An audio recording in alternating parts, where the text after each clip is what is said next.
अस्सलाम वालेकुम, this is Azhar की नजर। कैसे हैं अजहर आज? वालेकुम सलाम। बहुत खुश हूँ आज मैं। तो आउटस्टैंडिंग। कुदरत का निजाम कुछ नजर आने लग गया।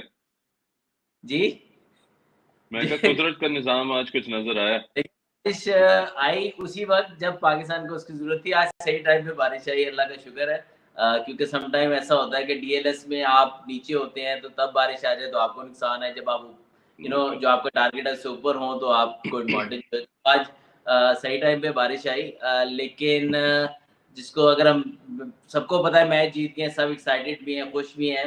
I am sure Pakistan fans को बड़ी खुशी मिली होगी। लेकिन हम थोड़ा सम अप कर लेते हैं इस मैच को कि वेरी गुड प्लानिंग कि टॉस जीत के बॉलिंग करना। क्योंकि आपको अगर रन रेट बेटर करना है और थोड़ा सा मॉइस्चर जो अर्ली ऑन थोड़ा सा होता है उससे एडवांटेज उठाना है। I think it was outstanding decision. उसके बाद बैड बॉलिंग, मैं कहूँगा जिस जिस तरह हमने बुरी बॉलिंग की है जिसकी वजह से हमें 400 रन हुए हैं, इतने रन वाला विकेट नहीं था वो। उसके जी। बाद excellent chase, not solely but जिसको कहते हैं ना सिंगल हैंडेडली काइंड ऑफ जो रन रेट उठाना था वो सिंगल हैंडेडली फखर जमान ने उठाया और उसका भरपूर साथ दिया बाबर आजम ने। लेकिन फखर जमान की इनिंग्स ये मुद्दतों याद रखी जाएगी। वन ऑफ द बेस्ट बिल्कुल। Knocks history, specially for Pakistan. और उनकी इस इनिंग की वजह से ही ये पाकिस्तान इतना चेज कर सका है, क्योंकि डीएलएस पे आपको ऊपर रहना था बारिश की वजह से। बाबर का रोल इसलिए बहुत ज्यादा इंपॉर्टेंट था कि विकेट नहीं गिरी साथ, जिसकी वजह से आपको ये 21 रन का डिफरेंस नजर। अगर विकेट खुदा ना खास्ता साथ गिरती एक दो तो आपको यही डिफरेंस शायद दूसरी तरफ नजर आ रहा होता। तो outstanding day for Pakistan cricket. We should improve from here. लेकिन ये है कि आज का दिन एंजॉय करें पाकिस्तान फैंस भी। आई नो कि बहुत ज़्यादा रन रेट में हमें एडवांटेज नहीं हुआ, लेकिन इतने बड़े टोटल 401 को देखने के बाद पाकिस्तान ये मैच जीता है। तो ये एक बहुत बड़ा मेंटल ब्लॉक हमने तोड़ा है, और जिसका आज शायद बुरा मैच भी होता तो जीत जाते, लेकिन मुश्किलात होती क्योंकि बड़ा टोटल 400 रन को चेज करना, इवन दो कि स्टार्ट बहुत अच्छा था, वो इतना आसान होना नहीं था। लेकिन बारिश ने भी हेल्प की। लेकिन अल्लाह उसी की मदद करता है जिसकी मदद जो अपनी मदद खुद करता है। तो आई थिंक 100%। बिल्कुल। आपने कोशिश की, स्पेशली बैटिंग में अगर देखें, हिम्मत की फ़खर जमान ने, अटैकिंग क्रिकेट खेली जो उनका नेचुरल गेम है। और बहुत मज़ा आया उनकी इनिंग देख के। जो छक्के उन्होंने हमारे 16 छक्के, आई थिंक बल्कि उससे भी ज़्यादा।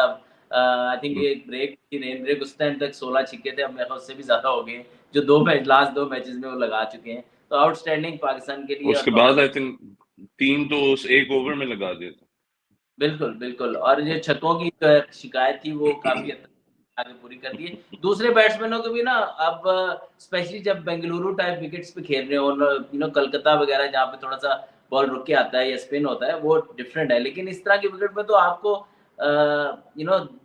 और दिलेर होना चाहिए यार। अच्छा टाइम हुआ, बॉल भी छक्का हो रहा है, आपको बहुत ज़ोर नहीं लगाना, बहुत ज़्यादा पावर हिटिंग नहीं चाहिए यहाँ पे। इससे सिर्फ बिल्कुल। बॉल को रास्ता दिखाना है। जिस तरह का यहाँ पर पिच है, जिस तरह की यहाँ की बाउंड्री है, आई नो कि बॉलिंग क्वालिटी बहुत अच्छी है, लेकिन जिस तरह फ़खर ज़मान ने करके दिखाया, हाफ हिट भी आपकी बाहर जा रही है, तो थोड़ी-सी दिलेरी ऐसी वेन्यूज़ पे दिखानी पड़ती है। और आई थिंक कि फ़खर ज़मान से लीड अप लेना चाहिए बाकी बैट्समैनों को भी। हाँ। और वो आपने वेल टाइम शॉट्स की बात की, जो पहली ड्रिंक्स ब्रेक के बाद साउदी के पहले ही बॉल पे आके फकर ने जो लॉन्ग ऑफ के ऊपर छिक्का मारा था, I think that was a brilliant example of that. And I think as you been talking about this, हमने जब वर्ल्ड कप के शुरू में भी बात की थी, तो हमने यही बात की थी कि फकर की थोड़ी फॉर्म अभी ड्विंडल कर रही है और उनको जरूरत होगी प्रॉब्ली 2-3 मैच की ब्रेक की, ताकि रिफ्रेश हो, रीस्टार्ट हो।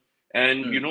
वो जिस तरह और एग्जैक्टली उसी मैच में जहां हम समझ रहे थे, आपने कहा भी था कि ये आना चाहिए इसमें, वो आया है वापस। एंड यू कुड टेल कि उसको जो एक प्रॉब्ली वो एक झटका चाहिए था थोड़ा, वो उसने उसके माइंडसेट को, उसकी प्लेइंग स्टाइल को रीइन्विगरेट किया है। वो नेट्स में भी जो खबरें आई एम श्योर आपको भी वहां से आ रही थी कि he really gain confidence during those days, और वो अब उसका माशाल्लाह नजर आ रहा है the way he is turned it around these last 2 matches. देखिए, वो ब्रेक की हमने बात की थी। ब्रेक सम टाइम ना एज़ अ बैट्समैन मैं बात कर रहा हूँ कि आप बहुत ज़्यादा कैरी कर रहे होते हैं बर्डन फेलियर्स का। और जब आपको ब्रेक मिलता है ना तो वो आप एक उठा के ना उसको साइड पे रखते हैं, फिर आप दोबारा जब फ्रेश स्टार्ट करते हैं। तो आई थिंक वो आई नो लोग आज बात कर रहे होंगे यार इसको पहले खिलाते तो रिजल्ट डिफरेंट होते, और मैं आपको बताऊं अगर वो इस तरह फेल होता रहता ना बेचारा, तो फिर आपको पता है फिर मैं वो लैंग्वेज यूज नहीं करूंगा, लेकिन हमारी लैंग्वेज बिल्कुल। यूज होती है यार, यू टीम में है। तो हम वक्त के साथ ना वो जज्बात हमारे बदलते हैं। वो एक वीडियो आई थी ना, वो सही बात है हमारी कौम के लिए भी, कि थोड़ा सा हम बहुत ज्यादा एक्साइटेड हो जाते हैं कि ठीक है फखर जमान को साउथ अफ्रीका के मैच से जरूर खेलना चाहिए था, लेकिन उसको ये ब्रेक चाहिए था। ये ब्रेक वर्ल्ड कप से पहले देते थे तो बहुत अच्छा होना था, क्योंकि उसको ये चीज पहले रिफ्रेशमेंट हो जाती और वर्ल्ड कप का पूरा वो खेलता। लेकिन वर्ल्ड कप तक ले आए, पहला मैच खिला दिया, उसके बाद जरूर उसको जो रेस्ट कराया वो उसको उसके लिए मच नीडेड था। और उसके बाद उसकी परफॉर्मेंस देख लें, यू नो क्रिकेट में परफॉर्मेंस ऊपर बिल्कुल। नीचे हो, लेकिन प्लेयर ने आज दिखा दिया है कि you know form is temporary, class is permanent. Pass is permanent, बिल्कुल। और थोड़ा सा गियर शिफ्ट करें अगर अब, हमने शुरू में बात की कि हालांकि प्लान अच्छा था पर हमने एक्सिक्यूट नहीं किया बॉलिंग में। आई मीन बहुत रेयरली होता है वह Shaheen goes for 9, Haris goes for 8.5, Hasan goes for 8.2। Wasim was probably the stand out along with Iftikhar, जिसने वसीम ने 3 लिए, इफ्तिखार ने फिर भी थोड़े कम run, just over I think 5.5, 5.6 पे उसने दिए, 1 विकेट ली। बॉलिंग में आई फेल्ट, और पता नहीं आप इस पे ज्यादा रोशनी डाल सकेंगे, कि हमें जब काउंटर अटैक हुआ तो देन हम सॉर्ट ऑफ भूल गए कि क्या प्लान चेंज होने वाला है, क्या अडेप्ट करना है। It seem like we were lost that. देखिए बॉलिंग जब राइट एरियाज में नहीं करेंगे तो आप जितने मर्जी अच्छे बॉलर हैं, जितनी मर्जी आपकी पेस है, जितनी मर्जी स्किल है, आगे बैट्समैन भी टॉप क्वालिटी के खेल रहे हैं, जब वो आपको पनिश करना शुरू होते हैं ना, उनका कॉन्फिडेंस भी बढ़ता है और आपका कॉन्फिडेंस नीचे जाता है, फिर आपसे बैड डिसीजन और ज्यादा होते हैं। तो इसलिए बहुत जरूरी होता है अच्छा स्टार्ट करना। हमने जो कंडीशंस हमें मिली, आई एम नॉट सेइंग कि बहुत गीला विकेट था या बहुत ज्यादा स्पिन होना था उस पर, लेकिन आप देखें उस टाइम पे जितने राइट एरियाज पे बॉल गिरे, बैट्समैन को प्रॉब्लम हुई, high on the bat ball लग रहा था, ये ग्लव्स पे लग रहा था या थाई पैड पे बॉल लग रहा था, तो हम ऑफलाइन जब होते थे तो चौका पड़ता था। फिर आहिस्ता आहिस्ता बैट्समैन को जब आप 25-25 रन बनवा देंगे तो उनका कॉन्फिडेंस आ जाता है, फिर आप कर भी लें अच्छी जगह पे बॉल, विकेट ने भी बेहतर होना है, उनके कॉन्फिडेंस ने भी बेहतर होना है, तो फिर आपको वो काउंटर अटैक करेंगे, सारी बात है, उनको तो और आई थिंक अपॉर्चुनिटी। वो नजर भी आया हमने टुवर्ड्स द डेथ, जहां मिचेल सैंटनर जैसे ने भी हमें, he took us for a lot of run. जी, बता एक दफ़ा आपने मोमेंटम दे दिया, तो जिसे कहते हैं कि फिर हर चीज़ वर्क करती है टू द फेवर जहाँ मोमेंटम गया हो। तो हमने मोमेंटम उनको दिया, वो हर चीज़ उनकी तरफ काम कर रही थी। फिर हमारी फील्डिंग भी वो आउटस्टैंडिंग नहीं है जैसे न्यूज़ीलैंड, ऑस्ट्रेलिया या इंडिया की है। तो हमें वो फिर हमें लिफ्ट करना भी बड़ा मुश्किल हो जाता है। हमें फिर कोई एक्स्ट्राऑर्डिनरी रन आउट करना या कैच पकड़ना भी हमारे लिए उतना आसान नहीं है। लेकिन यही है फिर कि लिफ्ट करना पड़ता है ऐसी सिचुएशन में, लेकिन अनफॉर्चुनेटली वो नज़र नहीं आया। आज रन आउट भी मिस हुए, जो कि आई थिंक नॉर्मल वे में भी मिस हो सकते हैं, लेकिन ऐसे टाइम पे ना आपको थोड़ी-सी फील्ड से स्पार्क चाहिए होती है, कोई ब्रिलियंस कैचेज़ अच्छे बिल्कुल, पकड़े someone needs to put their hand up. बिल्कुल, बिल्कुल। और बॉलिंग में ज़रूर आई थिंक शाहीन या फेस किया हमने लास्ट 2 मैचेस में जिस तरीके से उन्होंने बॉलिंग की, लेकिन आज वो टोटली ऑफ कलर नज़र आए, टोटली ऑफलाइन बॉलिंग की उन्होंने। एंड पे भी जो उनकी प्लान्स थे वो भी ऑल ओवर द प्लेस थे। तो आई थिंक वहाँ पर और हारिस राव को हम देखते आ रहे हैं, he is a wonderful bowler without any you know disrespect, he is a wonderful bowler, लेकिन इस वर्ल्ड कप में उनकी परफॉर्मेंस अच्छी नहीं। यस बैटिंग विकेट्स हैं, लेकिन आपकी लाइन एंड लेंथ पे कंट्रोल होना चाहिए। कभी वो टू फुल चले जाते हैं, कभी टू शॉर्ट, कभी टू वाइड, तो आप चौके दे रहे हैं, पहला ओवर आपका हमेशा एक्सपेंसिव जाता है। तो आई थिंक आज भी जो पहला बॉल फखर ने रोक लिया चौके जाने से, वरना वो भी पहली बॉल पे चौका लग जाता। तो आई थिंक मैनेजमेंट को जैसे फखर को रेस्ट देने की जरूरत है, इस तरह हारिस रऊफ को भी अब मेरा ख्याल रेस्ट देने की जरूरत है, क्योंकि वो भी डग आउट में जरा बैठ के रीअसेस करें। वसीम जूनियर को देखें, बहुत जबरदस्त बॉलिंग कर रहा है, एक्सपेक्टेशन से बिल्कुल। भी ज्यादा बॉलिंग कर रहा है। वही पिच है, वही कंडीशंस हैं, तो आपका एक सीनियर बॉलर जिससे ज्यादा तवक्को है वो डिलीवर नहीं कर रहा, लेकिन जिससे तवक्को नहीं है वो डिलीवर कर रहा है। तो इट मीन्स कि बॉलिंग हो सकती है यहाँ पे, इम्पैक्ट आप डाल सकते हैं एज अ बॉलर, लेकिन आप नहीं डाल रहे हैं, which is not good for Pakistan. लेकिन अब हारिस रऊफ को थोड़ा रेस्ट कराना चाहिए, ताकि आपको उनके लिए अगर हम सेमीफाइनल में पहुंचते हैं तो उनके लिए रिफ्रेश हो।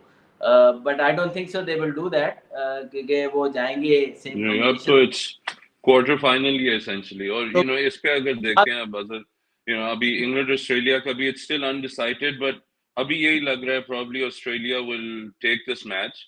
But if that happens, obviously fourth position up for play होगी।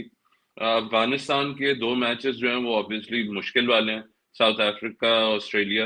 अफगानिस्तान has also shown कि वो they can take it to the best of the teams now, so it's going to be interesting उनका। लेकिन I think more realistic जो होगा, Pakistan New Zealand की अगर position देखें तो हम हालांकि पीछे हैं न्यूजीलैंड से नेट रन रेट में। Obviously if we win and New Zealand loses, we're in. New Zealand wins, we win, वो obviously then it'll be on net run rate, but out of 300 हमें तकरीबन 150 की मार्जिन से जीतना होगा from a team like England, जिसका again कुछ कह नहीं सकते आई आज थिंक भी, वो if they can catch up। हाँ, वो जब श्रीलंका और इंग्लैंड का न्यूजीलैंड का मैच हो जाएगा, हमें पिक्चर नज़र आ जाएगी। न्यूजीलैंड, लेकिन हमने अपॉर्चुनिटी आज ज़ाया की, आज हम रन रेट भी yeah, बेहतर कर सकते। अगर हम 340 330 तक उनको रोकते तो आज आपको मौका मिल जाता कि वो 4-5 ओवर और पहले हम करते तो हमारा रन रेट काफ़ी बेहतर होता। लेकिन आप ऑन दी अदर हैंड देखें, श्रीलंका का उनके पास मैच है। वो श्रीलंका के अगेंस्ट भी अपना रन रेट बेहतर कर सकते हैं। लेकिन मुझे पूरी उम्मीद है कि श्रीलंका जो है वो अगर नीदरलैंड साउथ अफ्रीका को हरा सकती है तो श्रीलंका तो न्यूजीलैंड को हरा ही सकती है। और क्योंकि इंजरीज न्यूजीलैंड को इतनी ज़्यादा हैं और श्रीलंका अगर यू नो अपने ए गेम yeah, खेलती, they have the potential to beat New Zealand. yeah, yeah। और न्यूजीलैंड को आज तो एक तरह से अजहर ने देखा ही एक इमोशनल लिफ्ट भी मिला by the return of Kane Williamson. और जिस टाइप की वो तो लग रहा था भूखा था पिच पे आने को, जिस तरह खेला है और the way he executed on his own plans. I think जरा नर्व्स प्रॉब्ली होंगी going into the last match, especially अगर ऑस्ट्रेलिया जीत के अपनी प्लेस को सीमेंट कर लेता है, then it's a must win and must win by a large margin. जो I think at the halfway mark for today's match काफी लोग समझ रहे थे कि अब New Zealand's got it, but again brilliant knock by Fakhar and great support from Babar, जिसने इस चीज को पॉसिबल भी किया। एंड along the way ये लग रहा था, अब देखें 150 से ऊपर की रन रेट पे खेले, the way he played, Babar phenomenal support role। honestly ये लग रहा था कि बारिश ना भी होती, मे बी ये दोनों अगर और थोड़ी देर खड़े रहते तो they would have made that 400 seem very possible as well। World record भी इन द लाइन था, लेकिन we will take this result. उसमें ये है कि मैं ज़रूर इनकी आउटस्टैंडिंग नॉक थी, लेकिन जो जीते हैं हम, ऑब्वियसली इसका तो मैच नहीं हो सकता। लेकिन जिस तरह रचिन रविंद्रा खेले और एब्सोल्युटली, वो भी आउटस्टैंडिंग बिल्कुल। था। टेंट देखने वाली थी। जिस तरह वो मैनिपुलेट कर रहे थे बॉलिंग को, पाकिस्तान की फील्डिंग को बहुत अच्छे, मतलब कि एफर्टलेस जिसको कह रहे हैं ना, वो पार्टनरशिप लग रही थी। और ऐसा लग नहीं रहा था कि पाकिस्तान कहीं नजर आ रहा है और वो बस अपनी मर्जी से, जिसे कहते हैं ना कि खेल रहे थे हमारी फील्ड के साथ और बॉलिंग के साथ। विलियमसन इतनी देर बाहर, मतलब कुछ इतनी देर तो नहीं कहेंगे, कुछ couple of weeks he was out because of injury. और वो वापस आए और ऐसे लग रहा था जैसे वो नेट में बैटिंग करते करते सेंटर में आ गए। तो इट इज़ वेरी जो उनको हमेशा, जब विलियमसन को हम देखते हैं तो बड़ा मजा आता है। लेकिन इन दी एंड जो है ना, फखर जमान ने जो है ना वो मेला ही लूट लिया। एब्सोल्युटली जी। ये थी जी अजहर की नजर। आज आप प्रॉब्ली हमारे तासुरात और चेहरों से ही बता सकते हैं हम लोग बहुत खुश हैं। अजहर ऑब्वियसली बहुत रिलीफ भी हैं, बहुत खुश हैं, like all of you Pakistan fans. आपसे फिर जाते जाते रिक्वेस्ट, प्लीज सब्सक्राइब, फॉलो और अपने सवाल टू देम। Allah Hafiz.